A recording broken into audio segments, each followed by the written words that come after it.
It's not that I don't love you, Ethan. It's just that I finally realized I deserve a life that doesn't feel like a compromise. That was the last thing Lena said to me before she walked out of our home. At the time, I thought it was just the standard script of a woman seeking self-discovery. I thought we were just another casualty of a drifting marriage. I was wrong. It wasn't a divorce, it was a liquidation. My name is Ethan Hale. For 7 years, I believed I was building a fortress. I worked the double shifts, I handled the spreadsheets, and I poured every cent of my inheritance and my labor into a penthouse apartment that was supposed to be our forever. But while I was measuring the square footage of our future, my wife was measuring the market value of my soul. By the time I realized what was happening, the locks had been changed. Not on our door, but on my life.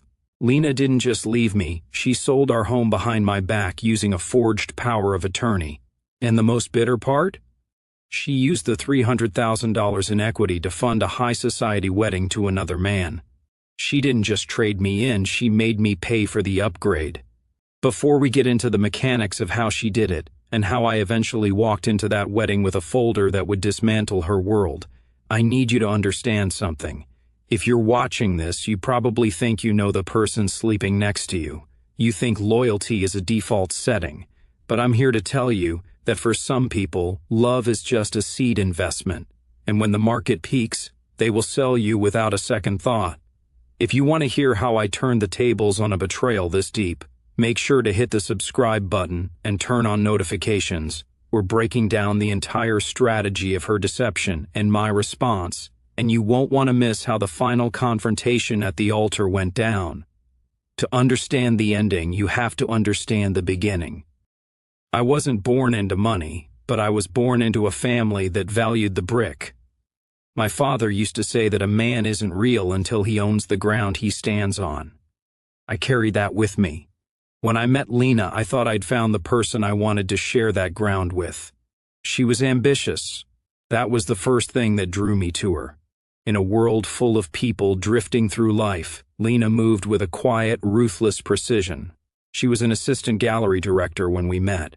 Sharp, impeccably dressed, and always looking at the horizon. I was a structural engineer. I saw the world in loads, balances, and foundations. I thought we were the perfect match. I would build the base, and she would provide the beauty. Our early years were defined by a shared sacrifice, or so I thought. We lived in a cramped, one-bedroom walk-up for 4 years. We ate cheap. We skipped the vacations our friends were taking, and we funneled every spare dollar into the apartment fund. I remember the day we finally signed the papers for the unit on 5th and Main. It was an old industrial loft with floor-to-ceiling windows. It was raw, expensive, and ours. I remember Lena leaning against the exposed brick, looking out at the city skyline with a look in her eyes I mistook for pride. I thought she was looking at what we had accomplished. "Ethan," she whispered, her hand tracing the glass. "Can you imagine the people we'll host here? The life we're going to have?" I put my arm around her, feeling a profound sense of arrival. I had provided. I had secured our future. I didn't realize that for Lena, the apartment wasn't a home. It was an asset. It was the collateral she needed to bridge the gap between the man I was and the man she actually wanted. I was the primary financial anchor. Because my salary was higher, I took on 80% of the mortgage. I handled the taxes, the insurance, and the renovations. I spent my weekends sanding the floorboards until my hands bled, thinking I was building a legacy. Lena handled the aesthetic. She chose the Italian marble for the counters and the designer lighting fixtures. At the time, I found it charming. I thought she just had high standards. I didn't see the pattern yet. I didn't see that she was decorating a stage for a play I wasn't cast in. As the months turned into the second year of owning that place, the atmosphere began to shift. It wasn't a sudden explosion. In my profession, we talk about creep, the slow, incremental deformation of a structure under a constant load. That's what was happening to our marriage. Lena began to spend more time at industry mixers and gallery openings. She started talking about people I didn't know, names like Sebastian Vale. When she spoke about them, her voice had a reverence that she used to reserve for our plans. I was becoming a consistent element in her life. And in Lena's world, consistent was just another word for boring. I was the reliable foundation, but she was looking for a penthouse in a completely different building. I remember one night I stayed up late to show her the final payoff schedule for the renovation loan. I was excited. We were finally going to be debt-free except for the primary mortgage. She didn't even look at the spreadsheet. She just sipped her wine, looking at her reflection in the dark window. "That's great, Ethan," she said, her voice flat. "But don't you ever feel like we're just staying still? Like we've reached the ceiling and there's nowhere else to go?" "We're building equity, Lena," I told her. "We're building a life." "Equity," she repeated, almost tasting the word. "Right, equity," she smiled then, but it didn't reach her eyes. It was the smile of a person who had just found a shortcut. The shift wasn't marked by a single argument or a slammed door. It was the sound of a lock turning quietly in the middle of the night. It began with her tone, a subtle migration from partnership to a sort of weary impatience. Suddenly, my stories about work were exhausting, and my concerns about our budget were suffocating. I found myself apologizing for things I hadn't done, trying to bridge a gap that she was widening on purpose. She started staying out later, citing high-profile gallery clients who required after-hours cultivation. When she did come home, she was physically there, but her attention was tethered to her phone, her thumbs scrolling through a world I wasn't invited to see. I'd catch glimpses of her reflection in the hallway mirror. She would be smiling at a text message with a genuine warmth she hadn't shown me in 6 months. When I'd ask who it was, the smile would vanish instantly, replaced by a mask of professional exhaustion. "Just a client, Ethan. Do you have to interrogate me the moment I walk in?" I made the mistake of adapting. I think a lot of men do this when they feel the foundation shifting. We don't want to be the jealous husband or the controlling partner, so we overcompensate with trust. I gave her more space. I took over more of the household chores, and I stopped asking questions. I told myself that her ambition was just putting her under pressure. I didn't realize I wasn't giving her space to breathe. I was giving her space to build a secondary life. Our financial conversations, once the bedrock of our planning, became evasive maneuvers. Whenever I brought up the apartment's appreciation or our joint savings, she'd steer the conversation toward her need for a separate identity. She opened her own accounts, claiming it was for tax purposes related to her commissions. I trusted her. Why wouldn't I? We were married. We had a deed with both our names on it. I thought the law protected me, and I thought our history protected us. By the time we hit the 5th year of marriage, the intimacy had become purely transactional.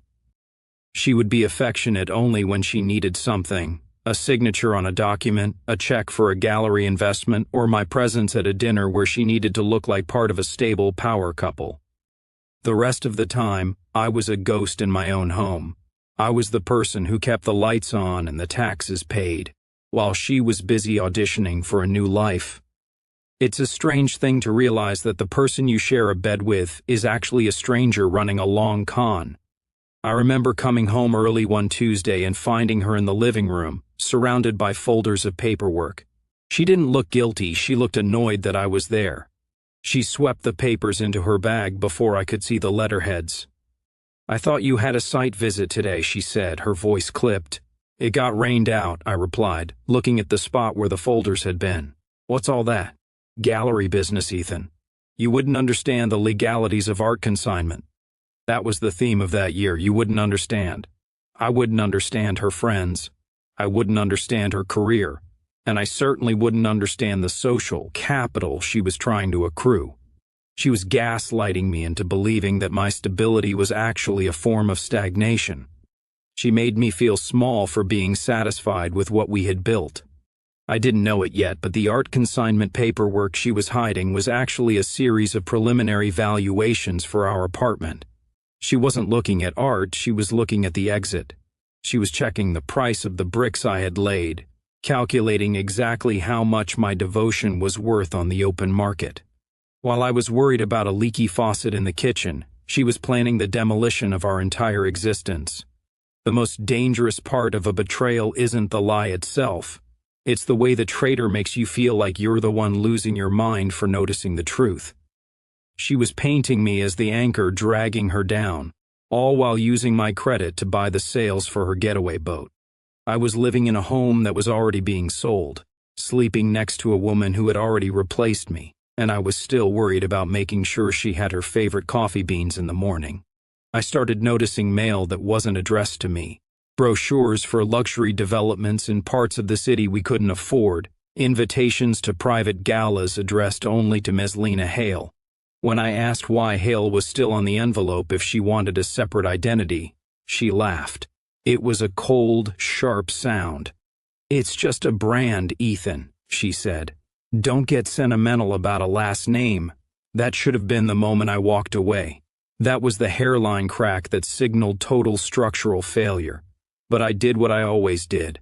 I looked at the foundation. I looked at the apartment. I looked at the years of work. I told myself that structures this big don't just fall down. I didn't realize that if you undermine the soil enough, even a skyscraper can vanish into a sinkhole overnight. I was about to find out that the sinkhole had a name, and that name was Sebastian Vale. Sebastian Vale didn't enter my life like a rival, he entered like a ghost in the machine. I first saw his name on a digital paper trail, a notification for a high-end furniture delivery I hadn't ordered, sent to an address I didn't recognize. When I questioned Lena, she brushed it off as a clerical error at the gallery, but the name stuck, Sebastian Vale. I did what any man in a failing marriage eventually does. I went looking for the truth in the digital shadows. What I found wasn't a sordid affair in cheap hotels. It was a secondary, curated existence. Sebastian was a venture capitalist, the kind of man who viewed life as a series of acquisitions. On his social media and the gallery's event highlights, I saw a version of my wife I didn't know existed. In our apartment, she wore silk robes and a look of perpetual boredom. In his world, she was the goddess of the North Wing, a sophisticated rising star in the art world who lived in a luxury loft and was heir to a family fortune. She wasn't just cheating on me with a man, she was cheating on our reality with a fantasy. Sebastian didn't know I existed. To him, Lena was a wealthy, independent woman of his own social standing. She had meticulously scrubbed me from her public persona. The affair wasn't an impulse of passion, it was a strategic rebranding. She was using my stability as a safety net while she auditioned for a role in a more expensive play. I started tracking the patterns. The business trips to Zurich were actually weekends in the Hamptons at Sebastian's estate. The late-night inventory audits were galas where she stood by his side, introduced as his partner. It became clear that she wasn't looking for an escape, she was looking for an upgrade. I was the old model, reliable, functional, but no longer prestigious enough to be seen with. The realization hit me with a cold, surgical clarity. Lena didn't hate me. She didn't even have the passion required for hate. To her, I was simply an asset that had reached its maturity date. I was the bridge she had used to cross over from a struggling assistant to a woman of means, and now that she was on the other side, she was preparing to burn the bridge behind her. I watched her across the dinner table one night, watching her delicately cut her steak, and I realized I was looking at a predator. She was perfectly calm. She could kiss me goodbye in the morning and go plan a future with a man who thought she was a millionaire. She was living two lives simultaneously without a single slip of the tongue. That kind of compartmentalization isn't a mistake, it's a talent. Sebastian Vale was the goal, but I was the one funding the campaign. I saw the credit card statements for dresses that cost more than my first car, items never worn in my presence. She was building a wardrobe for her new life on my dime. She was perfecting her pitch, and the most terrifying part was that I could see why she chose him. Sebastian represented everything I wasn't. He was flashy, he was connected, and he was arrogant. He was the success she felt she deserved, but there was a problem with her plan. To fully step into Sebastian's world, to be the woman he expected her to be, she needed liquid capital. She needed a payout. Sebastian liked her status, but he expected her to bring her own old money to the table. Lena didn't have old money. She only had the equity in our apartment. Was when the affair shifted from a betrayal of the heart to a betrayal of the deed. I began to notice her becoming intensely interested in my work schedule, specifically when I would be out of town for site inspections. She began asking subtle questions about our title insurance and where I kept the original copies of our property documents. I realized then that Sebastian Vale wasn't the one stealing my wife. My wife was the one stealing my life to buy her way into Sebastian's. She didn't want a divorce. A divorce would involve a legal battle, a 50-50th split, and a public record that would expose her heiress persona as a lie. She needed something cleaner, something total. She needed to make me disappear financially before she disappeared physically.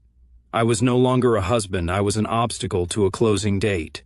And as I watched her scroll through her phone that night, I knew she had finally found the way to move me out of the way for good. The betrayal didn't arrive with a scream, it arrived in a PDF. I'd been away on a 3-day bridge inspection in a neighboring state, the kind of grueling remote work that usually left me too exhausted to think.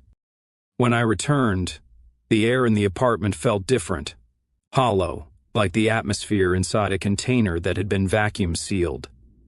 Lena wasn't home, but her presence was everywhere. The scent of her perfume, the lingering vanity of her designer shoes in the hallway. I sat at my desk and opened a piece of mail I had assumed was a routine tax update.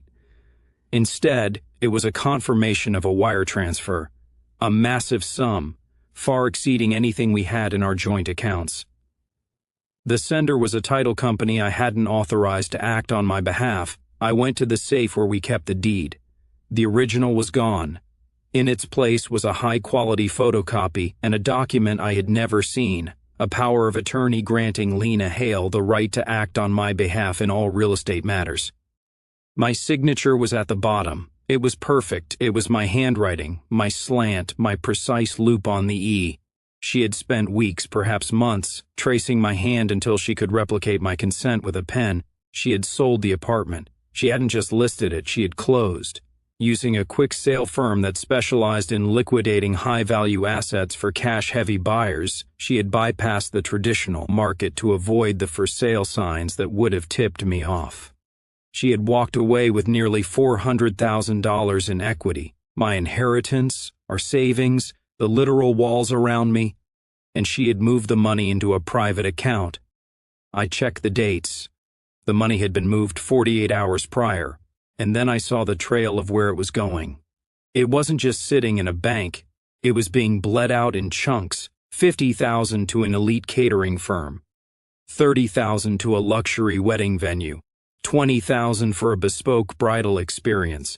She wasn't just stealing my money to start over, she was using the value of my labor to pay for her entrance into Sebastian Vale's dynasty. She was buying the flowers, the vintage champagne, and the 5-tier cake for a wedding to another man, and she was doing it with the proceeds from the bed I was still sleeping in. The realization was a physical weight. It felt like a structural collapse, the kind where the beams don't just bend, they snap. I looked around the living room, at the Italian marble she had insisted on, at the lighting fixtures that cost more than my first 2 years of college. I realized I was standing in a ghost. The floors didn't belong to me anymore. The roof over my head was legally someone else's. I was a squatter in my own life. I sat in the dark for 4 hours. I didn't call her. I didn't text. I knew that the moment I confronted her, she would vanish. She would trigger whatever legal or social defenses she had built with Sebastian, and I would be left shouting at a closed door while she walked down an aisle paved with my stolen future. In that silence, the husband died. The man who wanted to fix things, the man who believed in consistency and working it out, simply ceased to exist. In his place was the engineer. I looked at the problem as a failed structure. When a building is beyond repair, you don't try to patch the cracks. You conduct a controlled demolition. You make sure it falls exactly where you want it to, so it doesn't take anything else down with it. I needed to see where the money ended. I found an invitation tucked into the back of her desk drawer, hidden inside a magazine. It was heavy, cream-colored cardstock with gold leaf edges. The union of Sebastian Vale and Lena Hale. The date was 3 weeks away.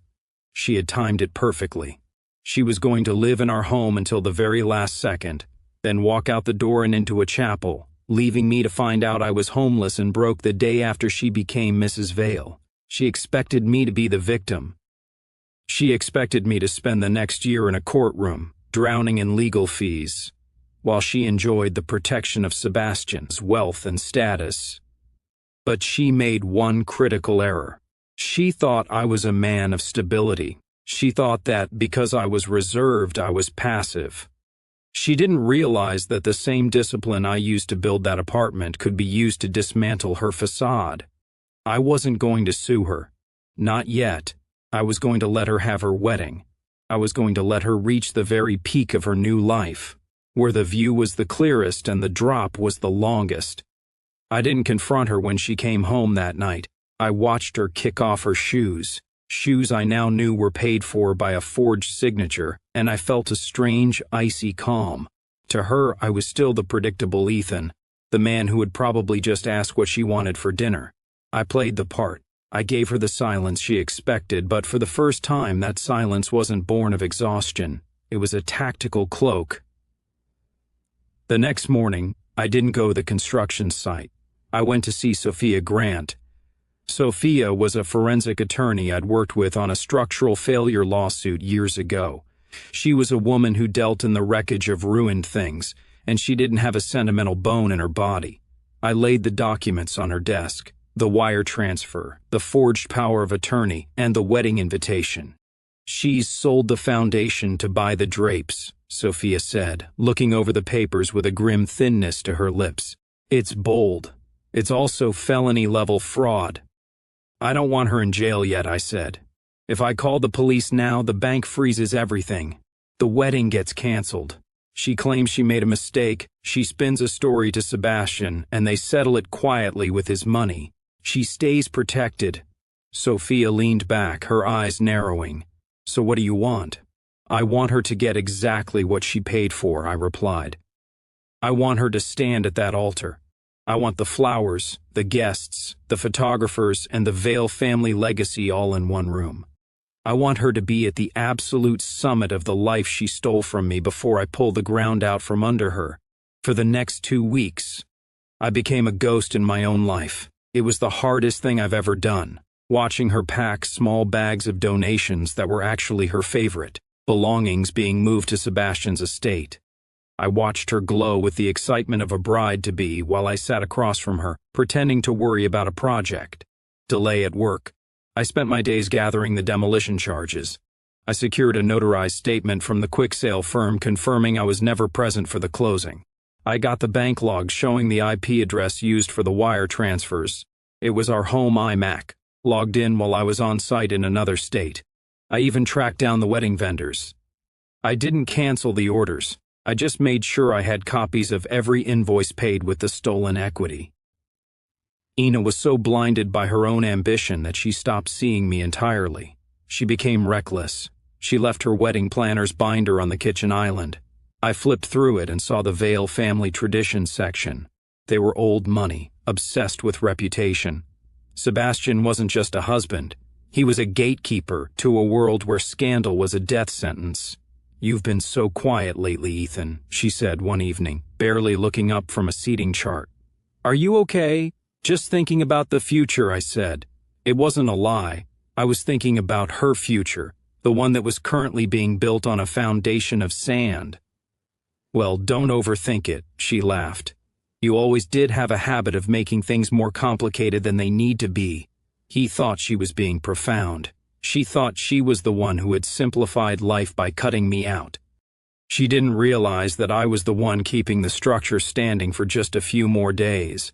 I was the only thing standing between her and a total collapse, and I was counting down the hours until I stepped aside. The day before the wedding, she told me she was going to a wellness retreat to clear her head before a big gallery opening. She kissed my cheek, a dry, rehearsed gesture, and walked out with a suitcase she'd bought with my money. I waited until her car pulled out of the driveway. Then, I went to the closet, pulled out my best suit, and placed the folder of evidence inside my briefcase. I wasn't going to a wellness retreat. I was going to a wedding. The venue was a masterpiece of historical preservation, a sprawling estate on the edge of the city with vaulted ceilings, gold leaf molding, and a garden that looked like it had been plucked from a French chateau. This was the world Lena believed she was born for. As I pulled up in my unassuming sedan, the valet looked at me with a flicker of confusion, but my name was on a secondary list I'd managed to navigate via the catering company. Walking into that foyer felt like entering a curated museum of my own loss. The flowers alone, thousands of white orchids, represented the cost of the structural repairs I'd planned for our home. The crystal chandeliers overhead hummed with the electricity of a $300,000 lie. It was beautiful, expensive, and entirely hollow. I saw Sebastian Vale before I saw her. He was standing near the altar, surrounded by men in bespoke tuxedos who moved with the effortless confidence of people who have never had to check their bank balances. Sebastian looked every bit the part of the savior Lena had chosen, tall, polished, and radiating an aura of inherited stability. He was a man who valued pedigree, a man who believed that wealth was a sign of character. He had no idea that the woman he was about to marry was bringing a dowry of stolen bricks. The guests began to fill the pews. These were the titans of the art world, the socialites, and the investors Lena had been cultivating during her late-night absences. They whispered about the mystery bride with the impeccable taste and the sudden vast fortune. Lena had told them she was the sole survivor of a wealthy European estate, a story that explained both her refinement and her lack of family present. I was the dead weight she had successfully buried. I took a seat in the very back row, tucked into the shadows of a stone pillar. I wasn't there to cause a scene. I wasn't there to scream or throw punches. In my line of work, if you want to bring down a building, you don't use a sledgehammer. You find the one weight-bearing point that is compromised, and you let gravity do the rest. The music shifted, a heavy, emotional string arrangement. The heavy oak doors at the back of the hall creaked open, and then there was Lena. She looked breathtaking. Her gown was a custom silk piece that flowed behind her like a river of silver. She held a bouquet of lilies, and her face was a mask of serene triumph. As she walked down the aisle, she passed within 10 feet of me. She didn't look left or right. Her eyes were locked on Sebastian and the life he represented. She was walking toward her masterpiece. I felt a brief flash of the man I used to be, the husband who would have been moved to tears by her beauty. But then I felt the weight of the folder in my lap. I remembered the forged signature. I remembered the cold, clinical way she had calculated the value of our marriage. The woman in the white dress wasn't a bride, she was a liquidator closing her final deal. She reached the altar and took Sebastian's hands. The priest began the liturgy, the standard words about forsaking all others and building a life on the foundation of truth. I almost laughed at the irony. Every word spoken in that room was being paid for by the destruction of the very things the ceremony claimed to celebrate. The priest reached the moment of the traditional inquiry. If any person can show just cause why they may not be lawfully joined together, let them now speak, or else hereafter forever hold their peace. The room went silent, a choreographed pause meant for dramatic effect. Usually, this is the part where the tension breaks and the ceremony continues. But I didn't let the silence break. I stood up. I didn't shout. I didn't run to the front. I simply stepped into the aisle, the folder in my hand, and spoke with the same voice I used to present structural reports to city officials. I believe there's a discrepancy in the disclosures for this union, I said. The silence in the room didn't just deepen, it curdled. 200 heads turned in unison. Lena's back stiffened, a visible shudder running through the silk of her dress. Sebastian blinked, his brow furrowing as he tried to place my face. The face of a man who didn't belong in his world. I began to walk forward, slow and deliberate, the sound of my shoes on the marble floor the only noise in the cathedral. I didn't stop until I was at the edge of the altar, standing just outside the circle of light cast by the overhead candelabras. Lena finally turned her head. The blood had drained from her face so completely that she looked like a marble statue. Her eyes weren't filled with sadness, or even anger. They were filled with the frantic, calculating terror of an embezzler caught in the middle of a transfer. "Ethan," she breathed, the name barely a whisper. "What are you doing here?" Sebastian stepped forward, his hand still holding hers, but his posture shifting into something defensive and territorial. "Who is this?" Lena, do you know this man? I didn't look at Sebastian yet. I kept my eyes on the woman I had spent 7 years of my life trying to protect. I'm the primary investor, I said, my voice carrying to the back of the room. The man who unwittingly financed the flowers, the catering, and that dress you're wearing. I opened the folder and took out the first document, the deed to our apartment. Sebastian, I'm Ethan Hale. I'm the man whose name is on the title of the property Lena sold 3 weeks ago to fund this event. Only I never signed the sale papers. I never authorized the wire transfer. And I certainly never agreed to have my life savings liquidated to pay for your wedding cake. A murmur rippled through the pews like a physical wave. I handed the folder to Sebastian. He didn't want to take it, but the weight of the moment forced his hand. He began to flip through the pages, the forged power of attorney, the bank logs, the invoices. As he read, his face changed from confusion to a cold, ashen realization. He was a man of business. He knew a fraudulent contract when he saw one. "This is a lie," Lena hissed, her voice trembling as she grabbed Sebastian's arm. "Sebastian, he's unstable. He's an ex-boyfriend who couldn't let go. He's trying to ruin me because I moved on." "I didn't just move on, Lena," I said calmly. "I stayed in the house while you were planning this. I watched you leave for your wellness retreat with the suitcase I bought you, and I brought the notary who witnessed my signature on that power of attorney. He's sitting in the 3rd row, and he's already given a statement to the police about who actually signed those papers in his office. The notary, a man who looked like he wanted to vanish into the floorboards, stood up awkwardly.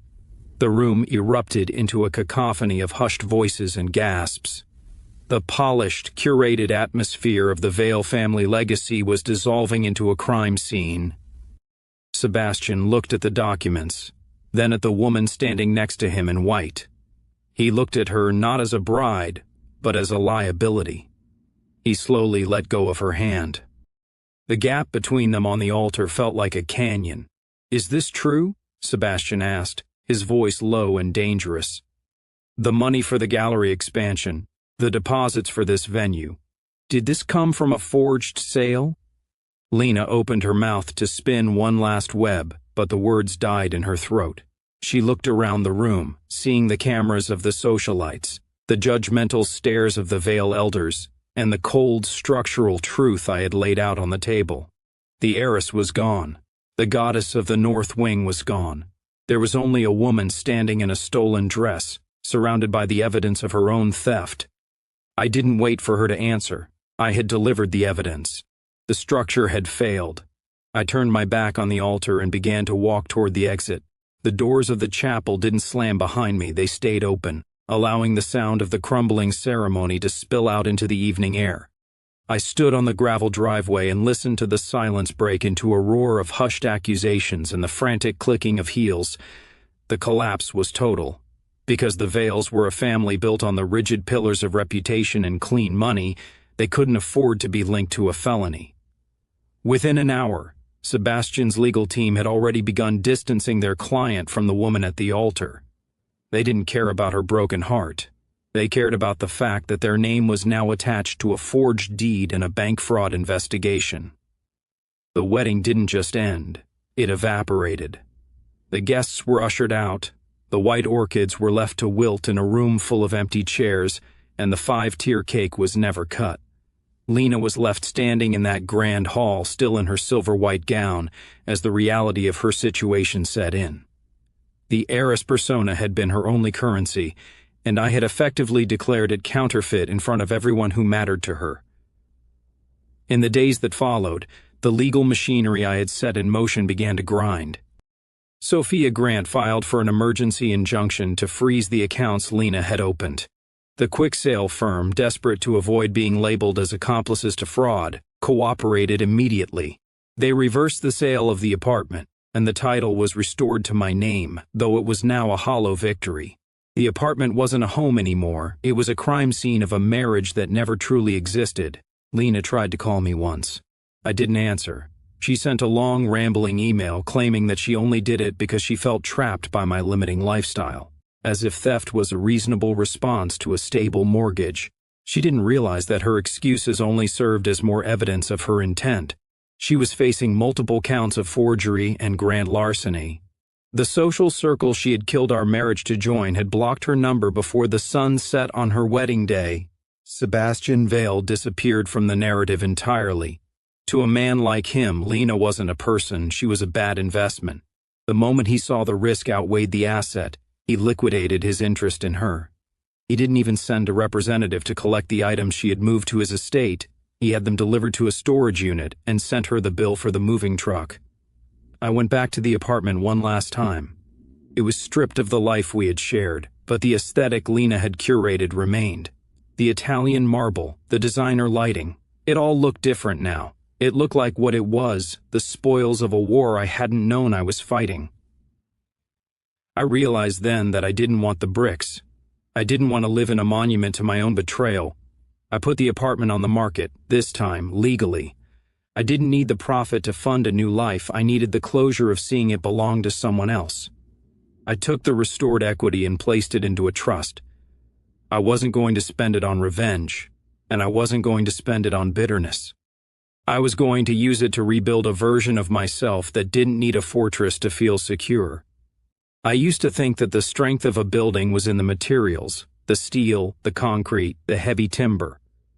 I applied that same logic to my life. I thought if I worked hard enough, stayed consistent enough, and built a high enough wall of security, nothing could touch us. I thought stability was the ultimate proof of love. I was wrong. Stability without transparency is just a cage, and consistency without mutual respect is just a slow-motion surrender. Looking back at the wreckage of the apartment lie, I don't see a tragedy anymore. I see a necessary demolition. If Lena hadn't sold that apartment, I might have spent another 20 years sanding the floors of a prison, wondering why the air felt so thin. People ask me if I feel enlightened by the revenge. They want to know if seeing her face fall at the altar gave me the win I was looking for.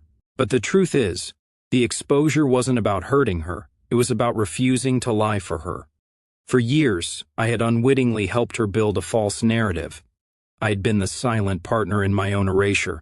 Stepping into that aisle was the first time in a decade I had spoken the truth out loud, regardless of the cost. Revenge is a heavy word. It implies a desire to balance the scales through equal suffering. But you can't balance the scales with someone who operates on a different moral currency.